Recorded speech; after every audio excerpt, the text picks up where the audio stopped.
Hi everyone, welcome to Click to Learn More. The show sounds like clickbait, but it's actually two dorks. I'm Dorm. I'm Lidi.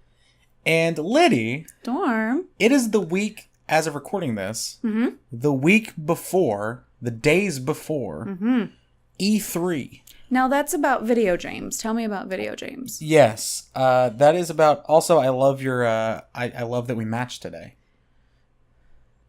With what? Our beers? Our beers are different. No, our jackets.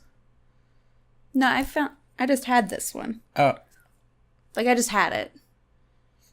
We didn't plan this. I like that, though. That's a good color scheme. What's that from? Is that from anything? From Overwatch. What's that? It's a game. Oh, that sounds fun. Like E3. Like a video game?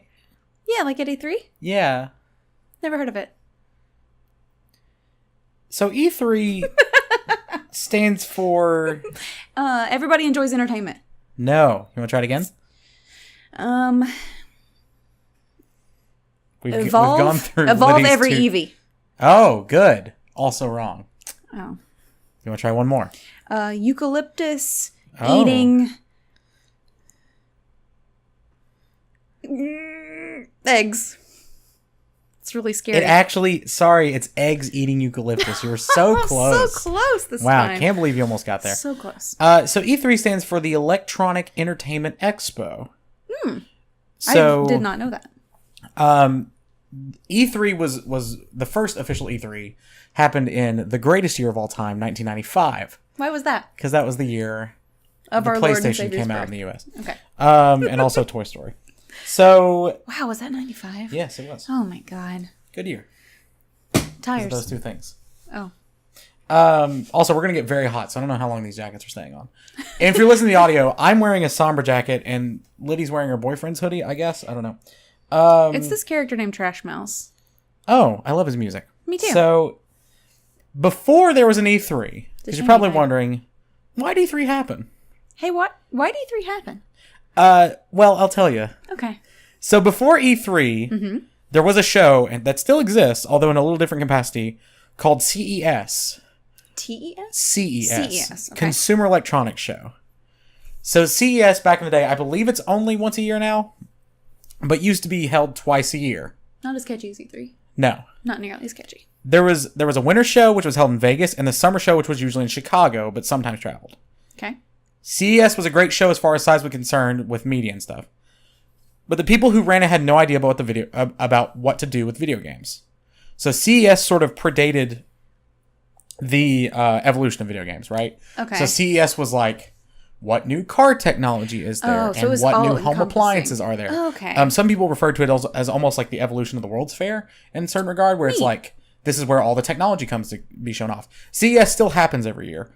They're like, do you remember that fridge that was like holding everything in gel and stasis? Do you remember this? No. What? So there was like some prototypical fridge or prototype fridge that like instead of having an empty space was all green gel, and you would just stick stuff in it. Oh, I don't know if it ever actually like made a physical version, but that's where it was unveiled. That's really interesting. So like Samsung and LG will come and talk about their new appliances, and Buick will talk about their how things are not a Buick, and we have toasters that can print your face on them now. Right. So that's where CES is. Okay. But back in the day, CES was where video games were. That was video games sort of designated consumer show. And the reason for these shows prior to the internet has kind of changed our culture with this. Prior to the internet, the focus with these shows was to get the word out, right? Okay. When we didn't have the internet, this was a primetime gathering of journalists. So was this televised? Was it just print? No, not at the time. Okay. So it was mostly print journalists, maybe making some like video pieces for something like Good Morning America, but it wasn't live. It wasn't live streamed. Okay. And this was not, do not think of what you know E3 now. It was more like table spaces and booths.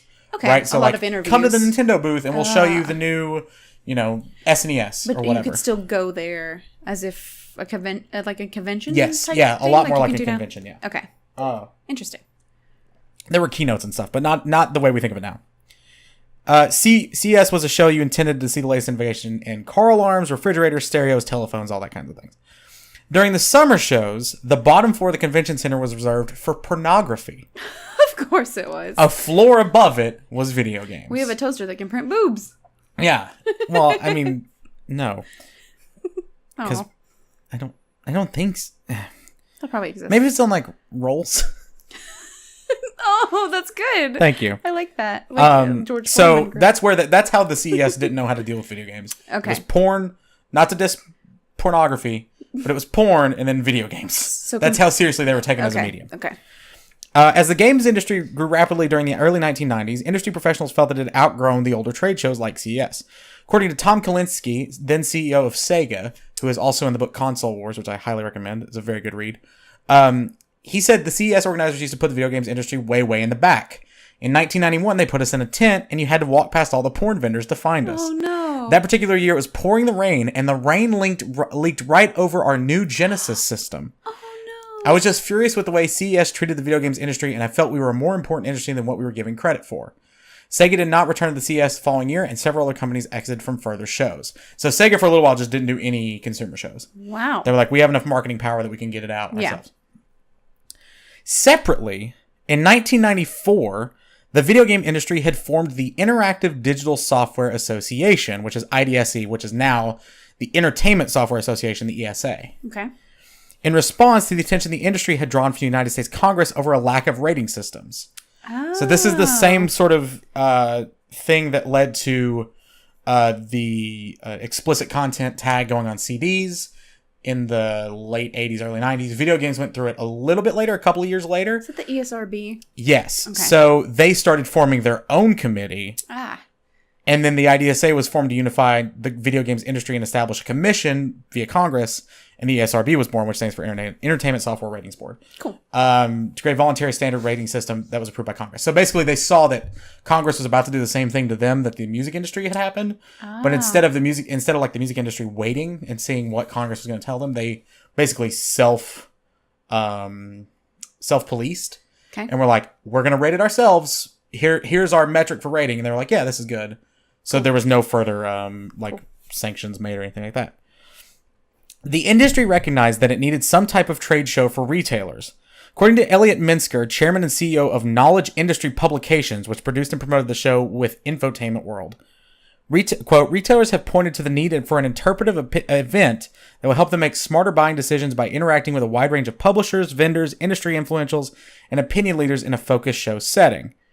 Attempts were made between the video game companies and the Consumer Electronics Association, CEA, which ran CES, to improve how video games were treated at CES, but these negotiations failed to produce a result. Pat Farrell, creator of GamePro, which was owned by International Data Group, there's a lot of acronyms here, IDG, conceived an idea for starting a dedicated trade show for video games, building off IDG's established experience running the Macworld convention. What? Farrell contacted the IDSA, who saw the appeal of using their position in the industry to create a video game-specific trade show, and offered to co-fund the Electronic Entertainment Expo with IDG.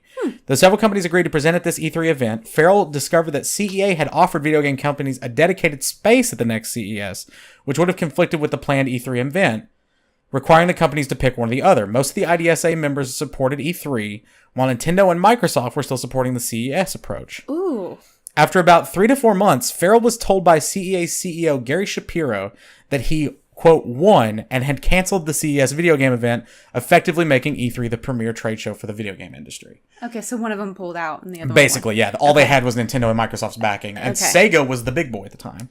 Interesting. A lot of people don't know this. Sega was like the market share leader. The big dog. So, because Sega, this was around the time Sega had that campaign of "We do what Nintendo don't," which was legendary. Oh, and they also had the blue hedgehog. Yes, they also had the blue hedgehog named Mitchell. With the chili dogs. Yeah, yes. Vegan chili dogs. So, basically, CES kind of mistreated video games. Mm-hmm. Video games were like, nah, we want our own thing. So they just kind of disbanded. But then, like I said, journalists needed a way to evangelize video games. At this time, they needed a way to talk about video games. There weren't video game journalists at the time. And there were. People were doing video game journalism, but people weren't old enough yet to have gone into journalism, wanting to do video games journalism, if that makes sense. Yeah.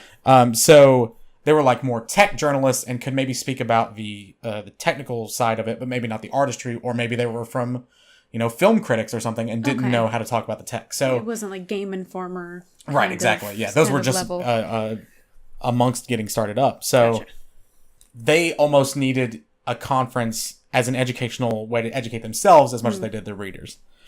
In 1995, the video and computer game industry sort of divorced itself from CES. One of the results... Oh, sorry, I've already touched on that.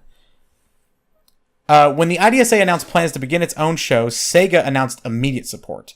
Because, again, they were pissed that the Genesis got rained on. Yeah. Nintendo was a little bit harder to sell, but they announced E3. Sega had more clout at the time, and so Nintendo came over.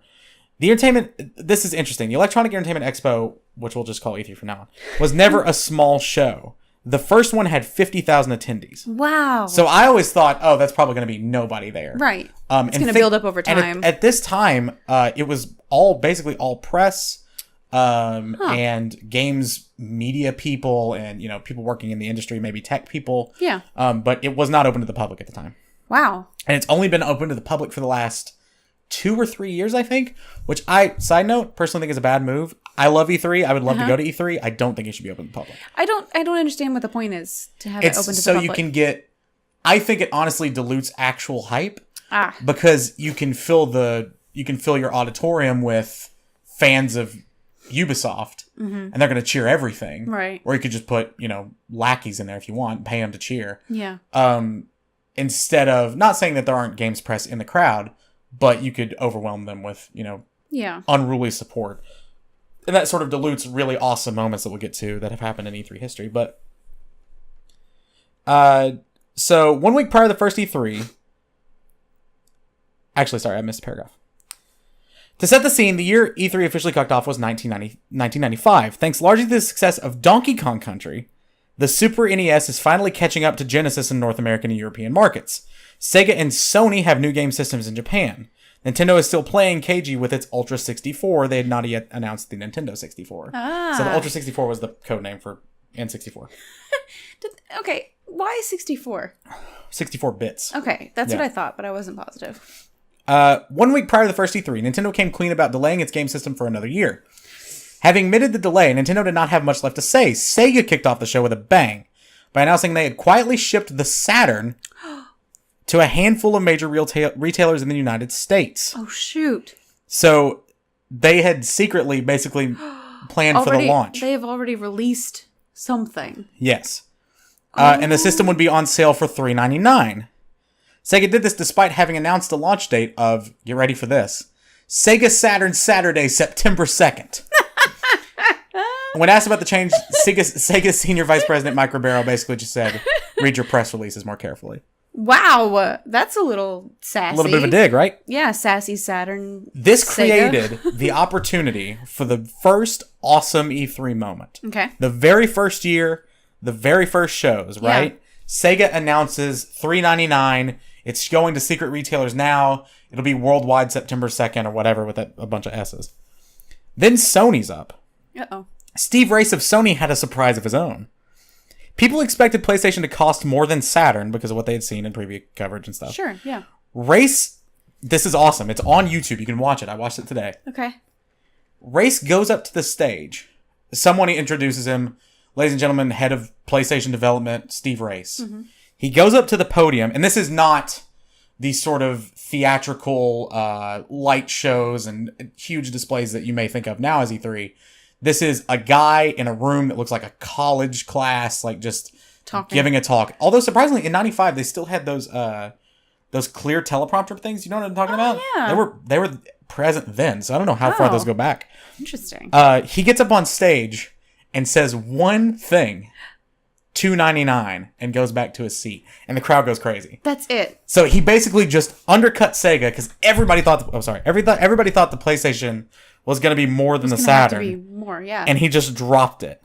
Was that a decision he made then? No. Or had that always that had been probably already been the thing, and they said, okay. It's been said that in games, everybody kind of knows what everyone else is doing. Okay. And that's come up a couple of times. Like, they talk to each other, maybe not in the midst of the console wars, which I'd say are over now. But everybody kind of is aware of what everybody's doing. Maybe whispers, maybe murmurs, whatever. Okay. I'm sure someone at Sony had heard Sega. Some kind of insider conversations. Is around 300, or, they probably know the techs and the manufacturers and all that. So they got a mole on the inside. Actually, later on we learned that they were all using basically the same manufacturers and came to an agreement to not do this again. And that was immediately broken. We'll get to that. Oh shoot. So when that happened, Nintendo had Mario, Sega had Sonic during the first year of E3. Gex had become the de facto face of 3DO. Yes. And Sony had Polygon Man. Do you know who Polygon Man is? I've literally never heard of Polygon Man. If you played PlayStation All-Stars Battle Royale, he was sort of the final boss in it as a reference to this. Was he just shaped like a polygon? He was a man's face made of a bunch of different polygons. He was just a polygon man. I will pull up a photo for you because it is just a polygon man. It is worth a look. And so he was made to showcase sort of the 3D rendering capability of the PlayStation. This is Polygon Man. That was their first mascot. He has a hand. Yeah, he's just a big head. I don't like him. He looks very spiky, and I'm not feeling very comforted by him. He is very spiky indeed. Sony had the Polygon Man, a weird and ugly alien designed to highlight PlayStation's great ability at handling 3D. By the next year, Sony's mascot was Polygon Man, as he was replaced by Crash Bandicoot. That one was written by me. I wrote that one. I'm dead. I wrote that joke. Crash Bandicoot, I know him. Mm-hmm. I like him. He's good. Cute. He's real cute. Now I want to talk briefly. This first E3 was lit. Okay. Okay. So this is we're still in the $3.99, $2.99 one. Yeah. Okay.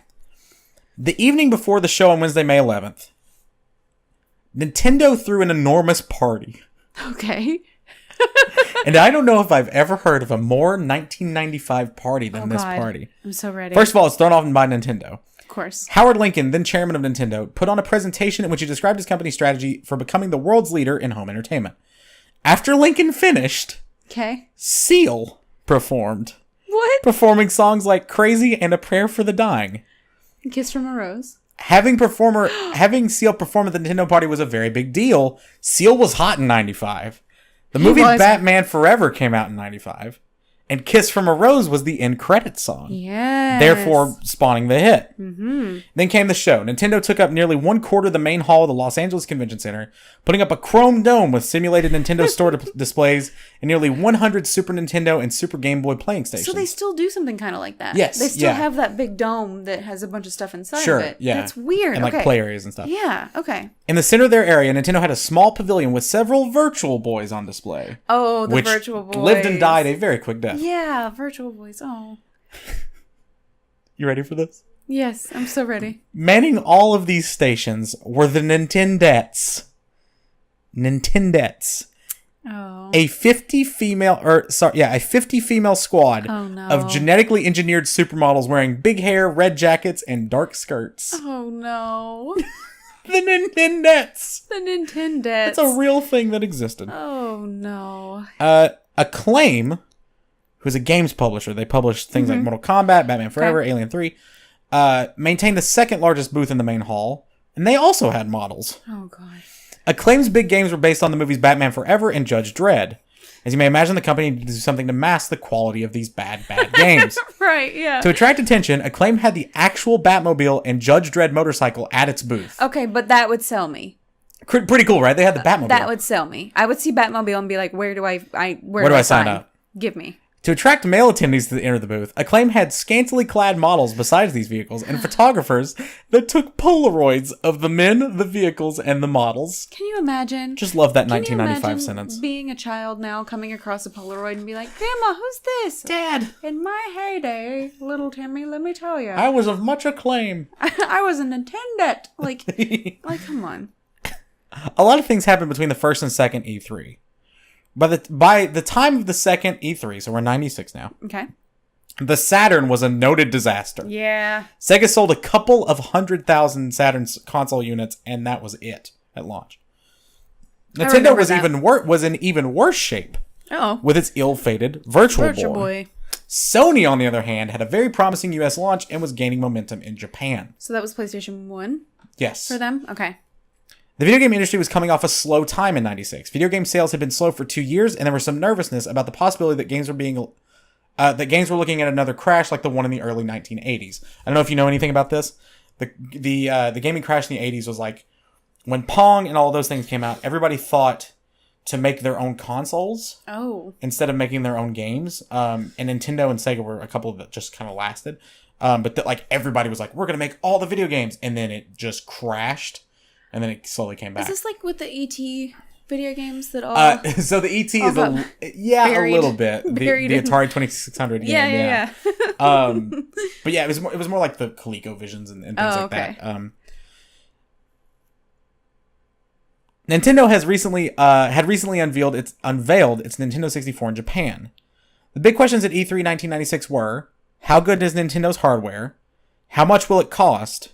How much game support would it receive? Up until that E3, the only games Nintendo had shown were the half-complete versions of Super Mario 64 and Kirby Ball. Kirby! This time, this is amazing, Ken Lobb and Isaac, last name unknown. I'm sorry, what? No one knows who this Isaac guy is. Isaac the Unknown. Isaac the Unknown demonstrated the 3D analog stick of Nintendo 64 and lit the crowd. Oh my god. Isaac made Mario run in circles, and the audience lost its mind. Okay, well, that totally makes sense, though. Think of the time before analog sticks. Think about the PlayStation 1. Think about your original Nintendo. Tank controls. Yeah. Think about your rectangular controller that you had with, how many... Like, you had 5 buttons on that thing? Yeah. Like, think about that. And then consider... Yeah, I'm coming to. Yeah. And then consider, being able to finally take your character in an actual circle instead of a bunch of, shortened... Yeah, the analog stick was really I still think probably the... I did not plan this. I've got little video game controllers on my shirt, perfect. And I didn't plan it. What's up? Was really the breakthrough into making video games a legitimate experience. Yeah. That's fair. Nintendo has always had the largest enthusiastic crowd at early E3s. Nintendo announced a price of $249.95. Ooh. Which, if you remember, is $50 lower than the PlayStation. Yeah. The hardware would come with the Super Mario 64 cartridge, the greatest pack-in game of all time. Nintendo had a few games to show. Pilot Wings 64. Okay. In Pilot Wings, players controlled 1 of 6 pilots as they flew everything from hang gliders to jetpacks. Other N64... I would play that today. Have you never seen Pilot Wings? No, oh, it's that awful. Sounds fun. Oh. It's fun, but it's awful. It's literally just gliding something through rings. Oh. Other N64 games included Doom, a game called GoldenEye, Blast Dozer, and Shadow of the Empire. Nintendo chose E3 1996 to unveil the Game Boy Pocket, a new Game Boy that was 20% smaller and had a higher contrast screen. Game Boy.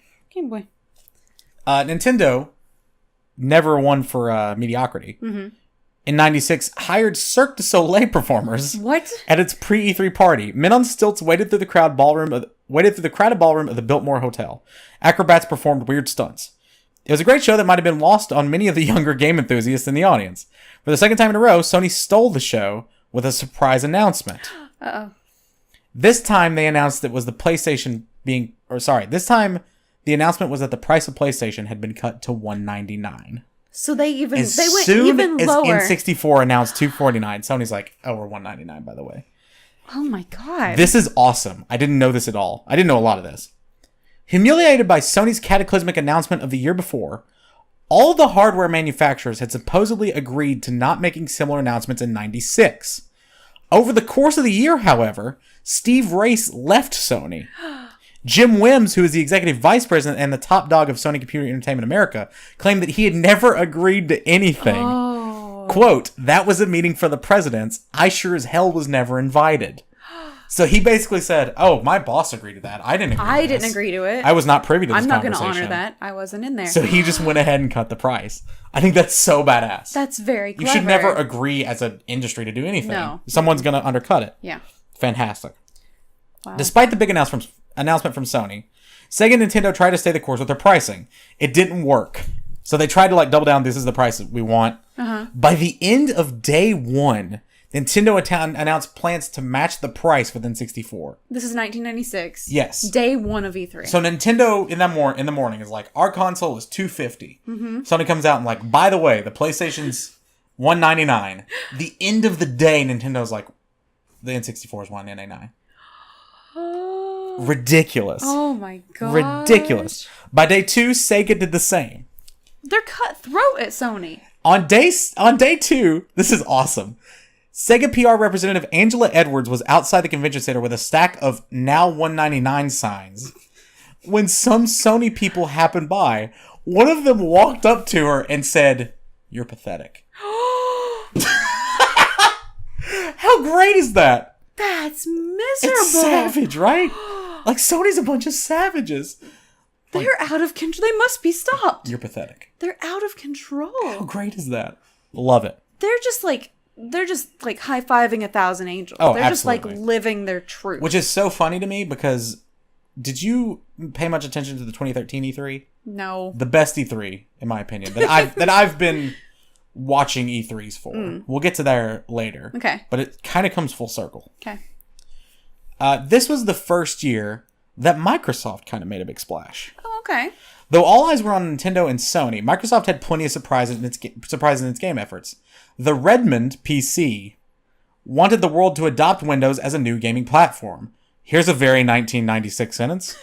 To prove that Windows was better than DOS, Microsoft started its own game initiative. Remember DOS? I do. Remember I Oregon absolutely Trail? do. I used to play floppy disk games all the time. Yeah, 1.8 megabytes. Think about that. That's smaller than a photo on your phone. You can't put a Word Find me an document in app that's there. 1.8 You couldn't put megabytes. these notes on there right now. You're probably right. You couldn't fit honestly. today's podcast notes on a floppy disk. You're probably right. Microsoft showed Close Combat, a highly detailed World War II simulation with real-time combat in which players controlled either Allied or German forces shortly after the invasion of Normandy. Microsoft had a basketball game called NBA Full Court Press. They had a driving game called Monster Truck Madness. Oh my gosh. So this is some of their... I remember Full Court Press. I do not remember Monster Truck Madness. So that was sort of Microsoft's sort of, hey, we're here too. Hi. They were working sort of the PC angle, but... Okay. The third EEE took place... I wrote it like that. In the Georgia Dome. So this is the first time they went to Atlanta, which is where the show was for many, many years. Where is it normally? LA. Okay. So, by the way, we're going to cover basically up to the year 2000. And then I'm going to talk about just some sort of assorted high points. I'm sure I won't cover them all because I was not around for some of the early E3s. But I'll cover... I was around, but I wasn't paying attention to games media in 2002. It's because you were an embryo. I'm sorry. I was 7. You were an embryo. I don't know what IGN is. You're still an I don't know embryo. what the internet is. Actually, I was probably Googling boobs. 8 years old today. Hi, I'm 8. Hi, I'm Lidi. The show featured 1,500 new titles from 500 exhibitors on a record 534,000 square feet area. How many football fields is that? Do you want to guess? 27. 35. You were pretty close. Yo, I guessed. There were 6 game conferences covering some of the big issues of the day, including trends in online gaming and the future development. So think of this almost more like a PAX or an RTX or something like that, where they have panels. Okay. That was sort of this.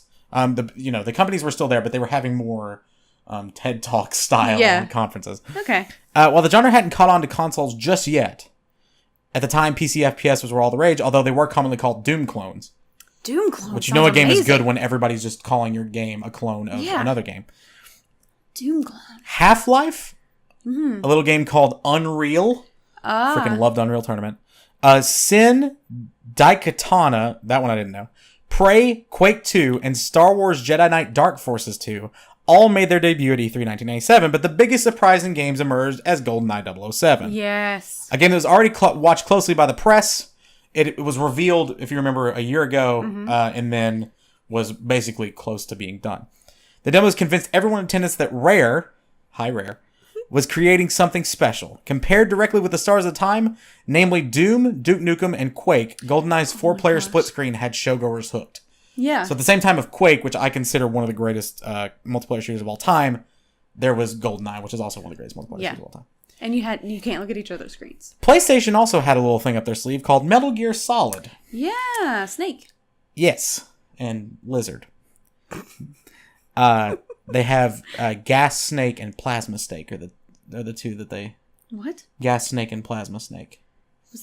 That's legit? No, solid liquid snake. Are the okay, joke. I was like, why have I never heard of this? And now I'm a dummy. Being shown in non-playable form as a video loop in Konami's booth. So Konami, always been kind of weird with their marketing. Got a weird kind of code. Yes. This is an amazing little tidbit. Duke Nukem Forever was also announced with the tagline, "Always bet on Duke." The game would take more than a decade to actually come out. So don't bet on Duke. A slew of anticipated games also made their encore or first playable showing. A near final version of the highly anticipated Half-Life was on display. Duke Nukem Forever was presented in the final form, but the big game of the show came from Nintendo. You want to guess what it was? What was it? Legend of Zelda: Ocarina of Time. Oh. So that was really what stole the show that year. Oh. So now we're starting to get to where E3 is gaining a little bit of steam. Okay. Right? Like it's starting to become... This 1998 will be year 4. It's becoming the lead expo now. Okay. Sony and Nintendo are playing well. Sega's doing Sega. Which is always a weird thing. And it was once again held in Atlanta. By this time, E3 was huge. Okay. More than 70,000 attendees. Wow. The stakes were high. Sony sent stretch Hummers to the airport to pick up and transport first-tier journalists to their hotels. Oh my god. Hey, what do you think you did as you rode in the Sony stretch Hummer? I think you played video games. You played Gran Turismo. Yeah, you did. This was the first year of the Gran Turismo. No one knew how good a driving game could look until that moment. So imagine having seen stuff like, what was it called? Rock and Roll Express and like these bad SNES racing games. Yeah, like really NASCAR Thunder or whatever. Tons of polygons. And Yeah. Well, else. then it wasn't even polygons. It was like Star Fox kind of things. Oh, right. And then you see Gran Turismo, which going back and look at it now, it looks like shit. Right, but at the time, yeah, marvelous. You can look through the rearview mirror. Are you kidding me? You can look behind you. You have a button to look behind you. What? Come on. So imagine having that breakthrough in a Hummer. Stretch Hummer. Isn't that obnoxious? I didn't know stretch Hummers were around in '98. That seems early. Did it say Stretch Hummer? Yes, like a limo. Stretch Hummer in '98. Did you feel like any more of a jagweed than getting out of no, at the time a badass. You feel like you were in a rap video. Yeah, I guess so. Getting out of a Stretch Hummer after playing Gran Turismo. People spent big money at this year's E3. I'd say so. Sony hired musical act The Foo Fighters. What? To perform at its closing night party. Nintendo hired a local band that had made it huge in the 80s by the name of the B-52s. Oh, sweet Jesus. To open. That's a little bit of a bad... That's kind of like two sides of the Sony spectrum. got Foo Fighters and they're awesome. And Nintendo hired the B-52s to do Love Shack 8 years later. I mean, but like, that's amazing. 10 years later. But that's not the audience. No. That's not Seal true. was better than B-52s. Come on, Nintendo. Audience. You've done it better. 200 vendors signed up for the show amidst growing fears of industry consolidation. Ooh. So everybody's like, we got to make our stake. We got to stake our claim now. Yeah. The top spending exhibitor reportedly spent $8 million on exhibits, parties, not the rapper exhibit, parties, accommodations, and transportation. The big news at this show was hardware. Sega returned in style with a new system which people now knew would be called the Dreamcast. Oh, shoot. Spaghetti. Spaghetti. I read Sega began as spaghetti. I guess I went spaghetti. Okay, Sega and began do share a lot of letters, though. Somebody eat my spaghetti. Sega began the show with a press conference which CEO Bernie Stolar What a name. narrated a relatively lame technology demonstration, followed by... Early E3s are amazing. A brief comic routine with comedian Kevin Nealon doing his Mr. Subliminal act. Behind closed doors, however, What? Sega quietly staged significantly more enlightening demos. By the way, a lot of these demos were by appointment only, and that's still sort of the case in E3. Like Really? a lot of early previews are open to specific press now. Like IGN gets a pass and Polygon gets a pass or whatever. But like Bob from the San Diego Times might not get the 2:00 spot at Telltale or whatever. That was a weird, off the top of my head, company to call out. When uninvited guests showed up and asked or demanded to see what Sega had up its sleeve, Sega spokespeople Dan Stevens and Lee McEnany met them at the front of the booth, apologized politely, and sent them on their way. Oh, like shoot. you can't see it. We can't tell you. In these demonstrations, a Sega spokesman showed how Dreamcast handled complex graphics at any distance. The demonstration included a tour through a virtual house. Okay. Detailed objects on PCs and PlayStations tended to decompose into pixels when you got too close to them. Mm-hmm. Everybody kind of remembers this. They smeared on N64. With Dreamcast, you could walk right up to the walls without any distortion. In the demos, I love early game demos. They don't do enough of these anymore.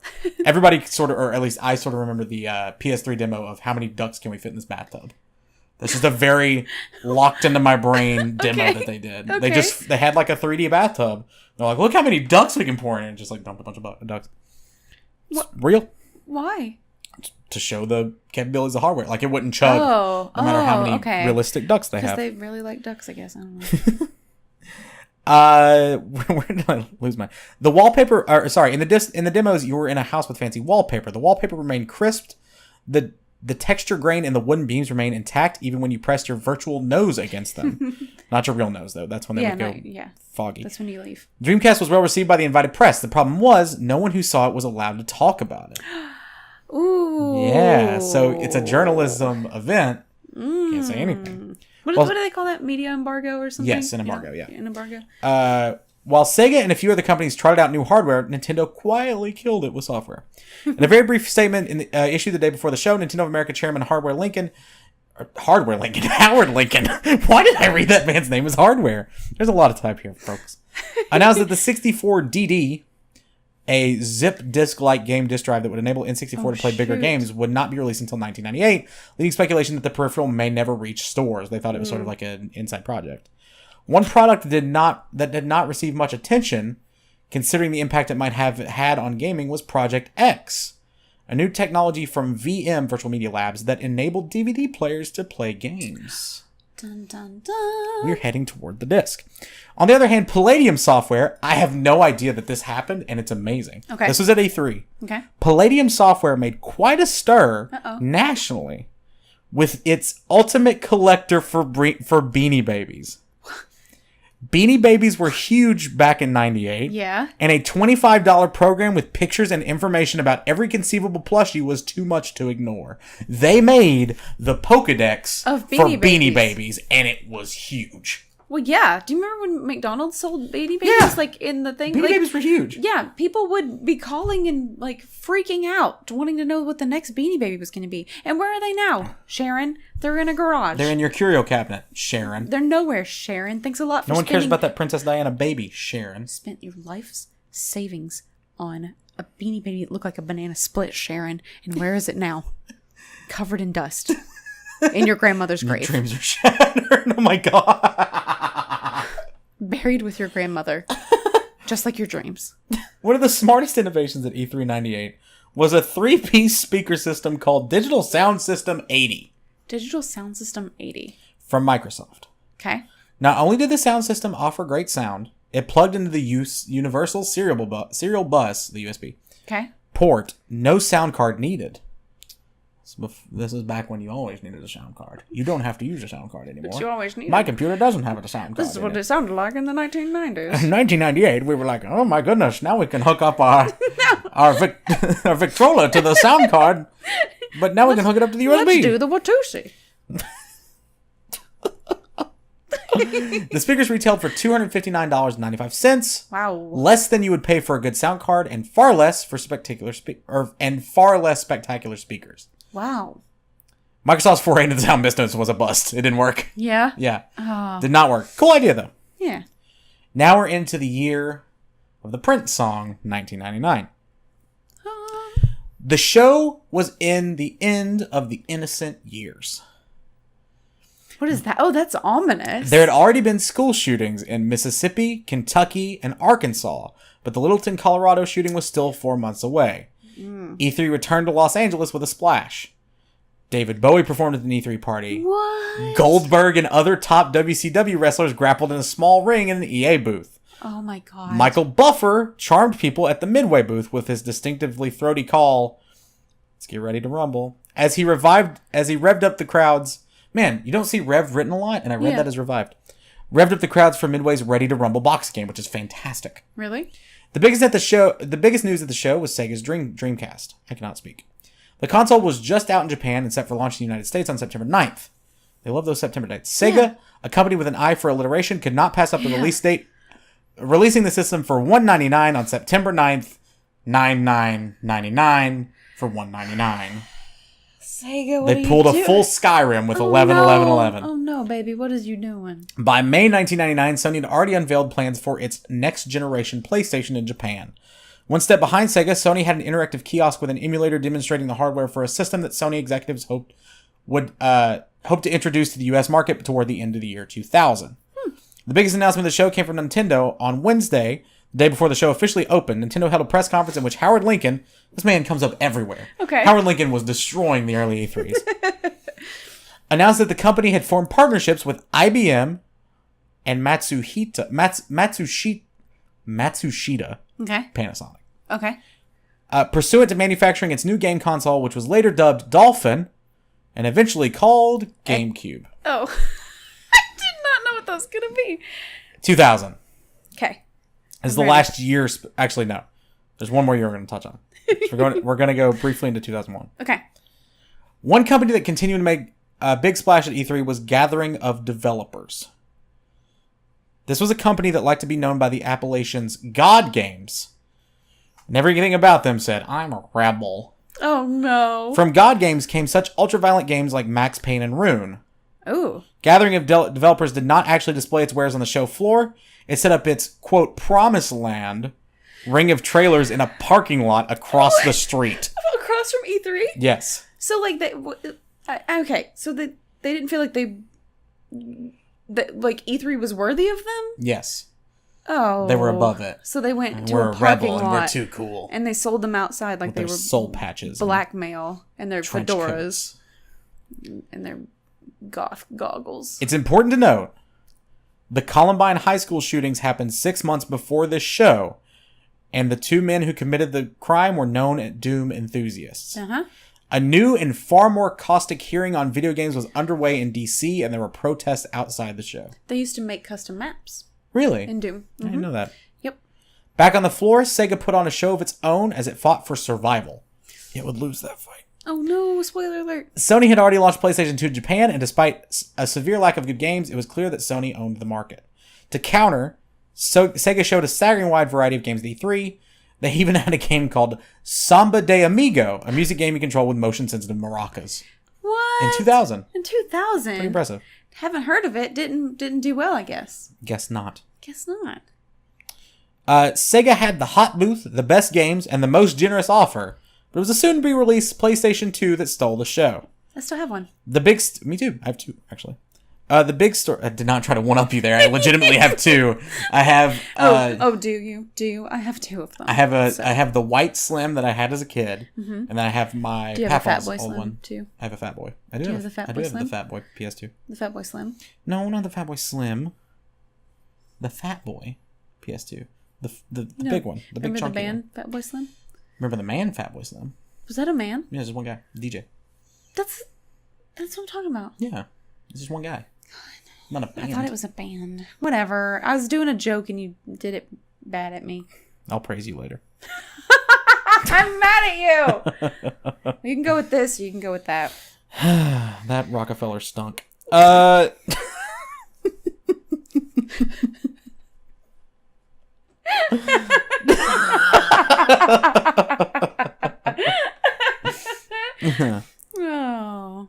okay. The big story of this year's E3 was going to be with whether Sony stepped up to the plate by releasing PlayStation 2 on time and with a lot of good games at a good price, or Sony condemning itself by missing all the above. The Japanese release of PlayStation 2, which took place on March 4, 2000, was marred by a lack of games. Ooh. Sony opted to do everything right with its US release. PlayStation 2 would be released on October 26 for $299 with 51 games scheduled by Christmas. Dang. So from October to Christmas, 51 games. Wow. Good news for Sony, bad news for Sega. While many of the PlayStation 2 games were demoed at the show fairly disappointing, there were some true standouts. Tekken Tag Tournament specifically looked really good. Oh yeah.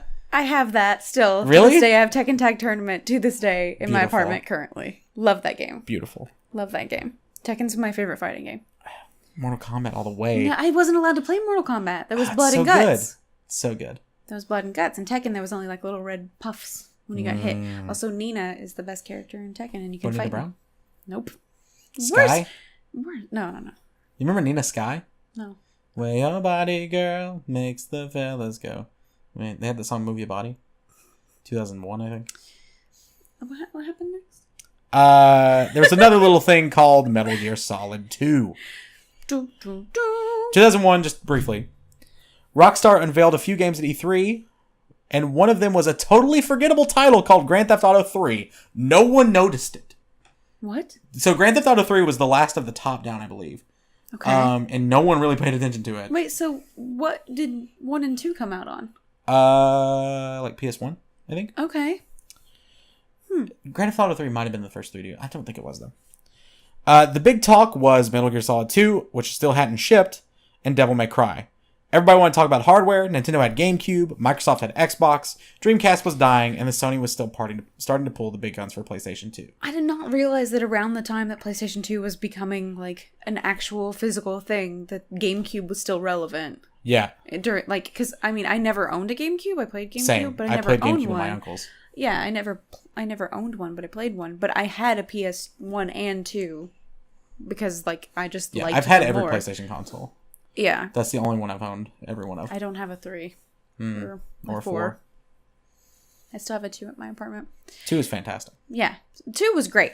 Jumping from PlayStation 1 to PlayStation 2 was like finding a new religion. Yes. It was insane. Yes. It was 100%. It was absolutely amazing. It was crazy. I still remember some of the cheat codes to Grand Theft Auto San Andreas and Vice City. Love it. So good. Tony Hawk's Pro Skater? Like, come on. In that bookcase behind you, I think there's a couple Tony Hawk games. I have a ton of PS2 Tony Hawk games. games. Okay.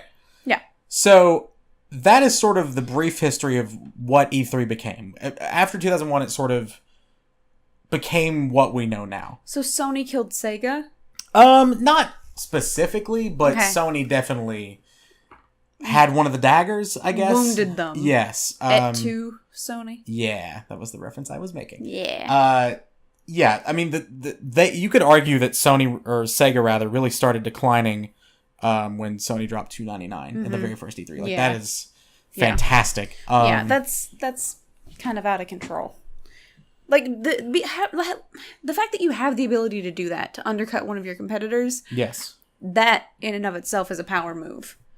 Absolutely, yeah. Let alone to have to have the ability to back it up. Yeah. Like, that's pretty great. Okay. Okay. So we're going to get into some of the crazier moments. Okay. I'm going to be full disclosure. This part is sourced from an IGN article. Okay. And they very recently, it's funny. I was doing this topic, and the day I started writing it, they released this article. Oh, that's awesome. It was on my birthday, actually. Hey. So Happy birthday. thank you. So these are some of the 9 craziest E3 conference moments. Okay, I'm ready. Konami had a conference in 2010 that was apparently a train wreck. I watched a little clip of it. Awkward moments tend to creep up into most E3 press conferences, but in 2010, they stormed Konami's conference with the force of a hurricane. Oh, no. It's hard to pinpoint the moment that makes us cringe most. Is it the 3 luchadors slapping each other's chests in full regalia? Is it the infamous death stare where a guy just like death stared at the camera? Perhaps it's the awful performance from one of the presenters for Dance Masters, which in no way matches anything that's happening on the screen. It was glorious and terrible. Oh, no.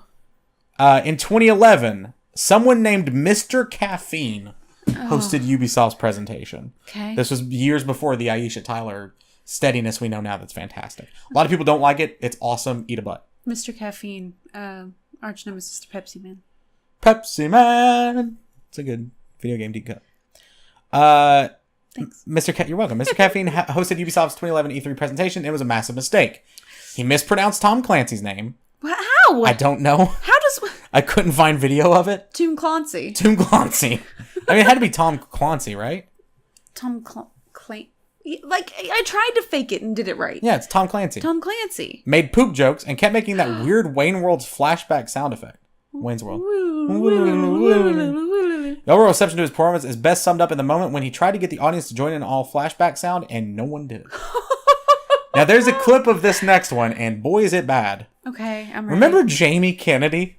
Oh, God. Of infamous shows like The Jamie Kennedy Project? Yeah. And Mask. Malibu's Most Wanted? Son of Mask. And Son of Mask? Yeah. It was real bad. When comedian Jamie Kennedy took the Activision stage in 2011, he immediately launched into the gamer nerds in the audience, and it was all down from hill from there. So one thing you don't ever do when you're on E3 is start dunking nerds without like any remorse. Like Aisha Tyler can do it because she's also a huge nerd. Like Chris Hardwick could probably do it because he's also a huge nerd. Like if you're one of them, that's fine. But because they're doing it with love, they're not doing it with like malice. Right, and there's always a follow up that's like, this culture is awesome. We're all together on this. His first line was, "This is the only conference that makes Comic-Con look like rock stars," or something like that. Like, it's so lame. All the jokes. But it's not even funny. The first company on stage was Neversoft, who made the Tony Hawk games, with Tony Hawk's Proving Ground, and he kept trying to make that like a Viagra joke. He was like, Neversoft, wasn't that the first name for Viagra? So some of that Jamie Kennedy humor. Yeah, some of that South Park. Some of that great Family Guy South Park humor we've all heard and love. And then the real bad part, though, was Tony Hawk. Beautiful Tony Hawk came on stage. And he was like, Jamie Kennedy obviously doesn't play video games. And he was just like asking him, like, so what's new with this new game or whatever? And, Tony was explaining. He was like, it's fascinating. Tony Hawk. Kudos to Tony Hawk. He really learned games to talk about it. And, like, Tony Hawk Pro Skater 5 was terrible, but he he like has a hand in them and stuff, yeah, doesn't he? Like, and he even like apologized for Pro Skater 5. He was like, I didn't do this. Like, he was like, I would love to do remasters. You got to talk to Activision. I don't own the license. I hope he's not a jerk. I hope he's a good guy. He seems so sweet. And he was like, there's something so satisfying about doing something in mocap and doing a trick and then playing in the game and it looks real and all this. He's like, especially with these new consoles, which is talking about the 360 and PS3. It's fun to go back and watch E3 and see how dated they are. But he was like, oh, so you grab a trick in mocap and then people can grab a trick at home? He was like, yeah. And Jamie Kennedy was like, so you grab a trick and then they grab a trick. He was trying to make a joke of like a lady, like you grab a woman. Oh. Yeah, it was real bad. And then Tony was like, yeah, and even you could grab a trick, Jamie. And Jamie was like, I grab tricks every Friday night or something like that. Ew, you're gross, Jamie Kennedy. It's not even funny is the thing. If you're going to try to do insult humor, at least be funny. Okay, here's one of the coolest ones. Okay. You ready? Yeah, please, give me more of those, because the cringe ones are going to make me... In 2004, Nintendo's press conference... fall apart. They had just revealed the DS, right? Oh, yeah, okay. So everybody thought that's the closing moment. They showed up a Nintendo logo. Reggie is on stage, and he's like, before you leave... Like people were getting up to leave. Oh, shoot. Like, people were leaving. Over. Yes. Okay. And he was like, before you get up to leave, there's one more thing. And they revealed Twilight Princess. Oh. And the crowd goes insane. Oh. Absolutely insane. Very quickly, the only other one I want to talk about. Okay. In 2013, Microsoft announced Xbox One. Okay. It's $4.99. It has DRM, which means you can't play used things. And everybody, it's like a cable box. Mm-hmm. Sony comes out. What? It was fully charged. Did we go that long? We're not even to an hour yet. We're 57 minutes. Okay. It's not even an hour yet. Yikes. We did this once before. Yeah. When I talked about Murder Forever. No. Okay. Well, we'll just put in an image of Guy Fieri again. Jesus, sorry. You're fine. So Sony, the camera died because I talked too long. So Sony comes out and basically, I have to imagine they didn't know this was going to happen. Also, first of all, Sony had the pricing thing backfire. In 2006, they announced that the PS3 was going to be $5.99. Everybody crapped all over it. It was bad. Yeah. Xbox announces that morning, $4.99 DRM cable box. Okay. Sony comes out, we're a console for gamers, crowd goes crazy. Yeah. No DRM, crowd goes crazy. They're like, you can do with games what you always done. Yeah. $3.99. People thought for sure it was going to be $4.50. And they announced $3.99 and it was like, crowd goes insane. Right. It was one of the coolest moments because Sony absolutely destroyed Microsoft that year. They had that's awesome. A bunch of teaser, cool reveal videos. Xbox focused more on TV integration. I remember this very distinctly. They showed 30 minutes of how they were working with cable companies and all this kind of stuff to be it was a big chunk of that conference. Yeah. And Sony literally just did game trailers and look at how cool look how many teraflops we have. That was a real thing. They had 5 teraflops or whatever. I remember. But yeah, that was my favorite E3 moment. Oh my gosh. So, that's a little brief history of E3. Okay. I thought it was really cool to learn about the early stages of E3 because I thought it was going to be like, it started as two of the companies getting together and saying, like, we need a press conference. I had no idea it was born out of CES crapping on them. I didn't know it was that far back. Like, I thought it started, like, mid-90s. Like, it began, like, 97. Like, I had no gauge for, like, when it first started. Sure, yeah. It's weird to imagine, like, an SNES at an E3, right? Yeah. Yeah. Like, that just seems strange. Like, I just remember having one. Sure, yeah. Like all of a sudden there just was one. Yeah. Like, I didn't know at the same. time, like, where it came from or why it mattered or anything like that. I just knew I can play NBA Jam on it. Yeah, I can play games on it. That's all I knew. Yeah. I had a game. I had in the original Nintendo. Yes, NES. The NES that was Jeopardy. Yes. And it had 4 puzzles on it. Yes. And at any given time, you were going to get one of those 4 puzzles, and you would just know which one it was based on the number of letters you had, and you could just guess it, and you'd win. Do you mean Wheel of Fortune? I do mean Wheel of Fortune. Okay. I said Jeopardy, but I meant Wheel of Fortune. I get those confused all the time because I'm an idiot moron child. Yes. Wheel of Fortune has a wheel. Well. Jeopardy's Alex Trebek. You know. I lost on Jeopardy. That's it. Baby. That weird outfit. So I confuse also Wheel of Fortune with The Price is Right because they both have a big wheel. Okay, I get that. Yeah, because they both got that big wheel. They got a big old wheel with prices on it. Actually, did they have Jeopardy too? Wheel on the NES? Yes, not the did. wheel. Yeah. No, surpass the wheel chat. Yes. I didn't know that. I've played it on an emulator. An emulator. It's not very good. I played the original Mario so many times that I used to lay upside down with a pillow and hold the controller right side up, play it upside down because I'd beaten it so many times. My God, and I didn't have any other games. I had I remember playing one game today. I had that and Wheel of Fortune, and I solved those puzzles 1,500 times. Right. And then here comes the SNES and Donkey Kong. Mm-hmm. Donkey Kong did you ever do the thing? Where you would quote play with a friend in Donkey Kong and let them think that they were the second player, but really because in Donkey Kong, 2-player was just attached to you and it was a second life. Oh, so they thought they were playing. No, I didn't have any friends. I did that to my high school friend one time. No, you didn't. She had an SNES and broke it back out one night, and I was like, "Oh, let's play some NBA Jam. This is my all shit." And she thought. And she was like, "Okay, I'll play some Indiana Jam." I destroyed her in front of her dad, and her dad was laughing. It was awesome. Oh my God. And then, I won 90 to 50 or something. It was ridiculous. You're so proud of yourself. I was. It holds up, the NBA Jam skills. I was on fire. Boom shakalaka. And he's hopping up. He's jumping up. Heating up? Heating up? Mm-hmm. Oh God, I stole that from somewhere else. What? Can't tell you on air. Oh. It's not bad. It sounded bad. It's a work thing. Oh, gotcha. So she pulled out, what if we play Donkey Kong? I was like, all right, you play second player. Totally. She thought for so long because her dad started laughing as soon as I said it. Oh my God. I was like, this guy knows. This guy's done it. He's got it. He's got it figured out. About 30 minutes later, I was like, oh, you're not second player, by the way. And she was like, what? She's like, I remember playing with Dad. Oh, and he was like, no. Sorry, sweetie. And it was so awesome. The ultimate betrayal. So good. The ultimate betrayal. That's so mean. It was great. Oh my God. And she was probably 4. Kid's gonna be shit at games anyway. Might as well just... Best game on PlayStation 1. On PlayStation 1? On PlayStation 1. I had Crash Team Racing. I had Twisted Metal.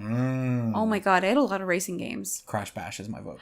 Ooh. I also had Need for Speed Porsche Unleashed, which was my very first racing game, which made me love racing games. And then it also had Hot Pursuit. And then Hot Pursuit 2 came out on PlayStation 2. Which was also the breeding ground for Need for Speed Underground. Need for Speed Underground, Need for Speed Unleashed. Which is my favorite racing game. Need for Speed, all those Need for Speeds. And then we had that moment where I went to a GameStop and a guy was trying to sell me on the Need for Speed Underground Black version. Oh, yeah. And I was trying to decide if the black version was worth it because it had more cars and more trucks or whatever. And the guy was like, he'll love you more if you get this one. And I said, it's for me. And he just stopped and he's like, you'll love yourself more if you get this one. And I was like, nope. Thanks, bye. Not saving that one. And I just left. Girls play video games sometimes, guys. They do? But there are no girls on the internet. No. It's a common misconception. Oh, so they play on a separate internet. Called... no, I'm going to have to pass on that one. Ooh, instead of Ethernet, it's the Estranet. Oh, Estranet's good. Estranet. Thank you for telling me about E3. I learned You're a lot. welcome. I've learned a whole lot. I was very talkative, so much that the camera said no. I hope the last half of that is caught. Has to be. Hope so. Yeah, because it didn't pop up until at the very end. But that was good. That was good. I learned a lot. I didn't know any of that stuff, and I definitely didn't know that Sega made it as far as they had. Yeah, like in 2001, they were still like, trying. Yeah, I didn't know. I think really and I haven't finished Console Wars to be fair, but I think what really put the nail in the coffin was Xbox, because they were sticking around as like that third company, and then Xbox was like, "What's up? Yeah, we got Halo," and everyone was like, "Okay." Well, since then, hasn't it just kind of been like Nintendo kind of just sticks with their own thing? They're not really coming out with new. Yeah, people thought. I mean, before the Switch, people were really, really concerned or hopeful, depending on who you ask, that Nintendo was going to have to start doing just software on both consoles. Yeah, to do something. Yeah. Because they hadn't had something in so long. Because Wii U was trash. Yeah, but well, I mean, the console war, so that was just PlayStation and Xbox, right? Yeah, and I would argue that console wars as an idea are dead. I would say they really started when Sony announced that atrocious price in 2006. Oh, yeah. And then Microsoft was like, all right, we are taking off. And the 360 outsold the PS3 like crazy. Yeah. And then by the end of, this is really interesting, by the end of the life cycle, they were about tied. So Microsoft went out to a huge lead. Yeah. And then PS3 Sony put all their money in games, like Uncharted and The Last of Us and just different exclusives. And they basically caught back up. They had more games, didn't they? Than Sony's Xbox always done probably the best job, in my opinion, of cultivating exclusives. Gotcha. And exclusive studios, because they have like 46 Sony Worldwide studios or something like that. Wow. It's insane. Jeez. I like that a lot. Cool. Well, Lidi, where can people find you?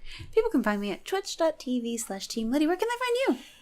Twitch.tv/DormStreams. We're also on Twitter, Instagram. Yep. We have a store. Mm-hmm. We have... What else do we have?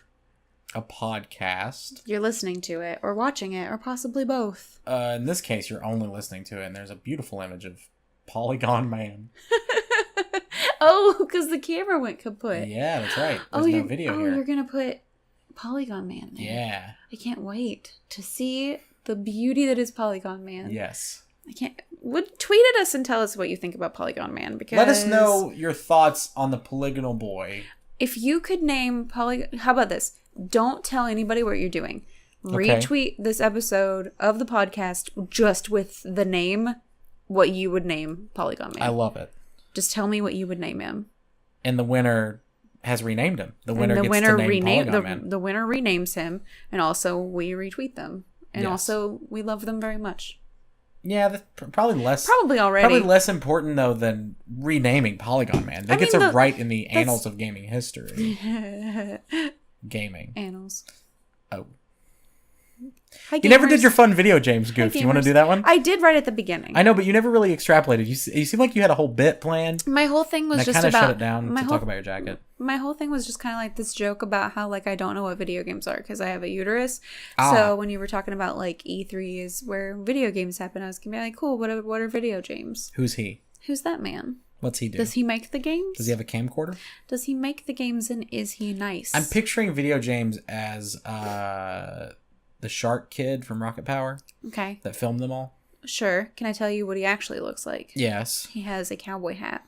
Case McCree. No. Oh. He has a Nintendo gun that you used in Duck Hunt. Oh, yeah. The ray gun, yeah. Tucked into his side. Mm-hmm. He carries some kind of Sega system. Nobody's really sure what it is. Just on his back. Just kind of, yeah. Nobody really knows what it is. Yeah. Some people think it might be Nightmare Cast. They're not really sure. Good one. Yeah. We're not really sure. And everywhere he goes, he is chewing on a stalk of cinnamon, and nobody knows why. Oh. Yeah. And also odd, he never represents Sony. I know. He has a beef with Sony after they broke his promise to never break prices. Yes. And they said that he created the spicy meme.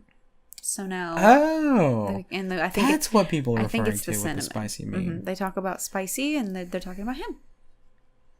So now you've learned something. This is very educational. Can we just Can we just name this episode Video James and also a little bit about E3? Video James, the greatest man to ever live and also created E3, PS Dorms here too.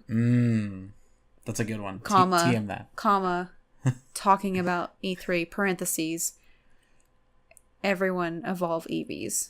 In parentheses. TM. Can I? Get Pokemon Go. Get a Pokemon on Switch. I want to be the very best. Can I do one? Yeah, go ahead. What if we just call it Click to Learn More, Episode 11, Video James, the story of E3? I like it. Can you spell it as if you were spelling video games, though? No. It has to be James. Yes. Can it be James? But it's E3 spelled out. Oh. E-T-H-R-E-E. E3. E3. Can we now refer to E3 as E3? Can it be E3, like a bunch of E's, like 5 E's? And then just the number 3. E3. We're going national. Okay. What if it's E-Trace? Multinational. What if it's E-Trade? Oh. Oof.